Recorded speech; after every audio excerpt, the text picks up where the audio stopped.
તમે વિચાર કરો 80+ કલાકનું તમારી પાસે ગણિત છે. હવે આજથી તમે ચાલુ કરો, તમારી પાસે 30 દિવસ છે. રોજ તમે 3 કલાકનો આપી શકો? રોજ તમે 3 કલાક આપો, 30 × 90. આખું કન્સેપ્ટ વાઇઝ તમે પૂરું કરી શકો. રિઝનિંગના કેટલા કલાક છે? 30 કલાક છે. તમે 10 દિવસનું આપણે પ્લાનિંગ કર્યું છે. રોજ 3 કલાક આપો એટલે આરામથી પતી જાય.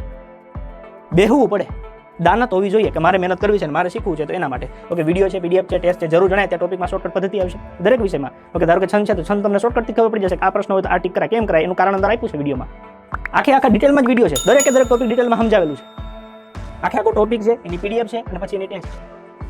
ત્યારબાદ દરેક વિષયના દરેક ટોપિકના ઉદાહરણ સાથે વિસ્તૃત સમજૂતી છે. એક ટોપિક ગણિતનો એવો નથી કે એક ટોપિક ઇંગ્લિશ ગુજરાતીનો એવો નથી કે જે ડાયરેક્ટ એમને મૂકી દીધો, રિવિઝન નથી. આખું ડિટેલમાં બેસવું, બિલકુલ બેઝિકથી કે અહીંથી ચાલુ કરી અને આ લેવલ સુધી.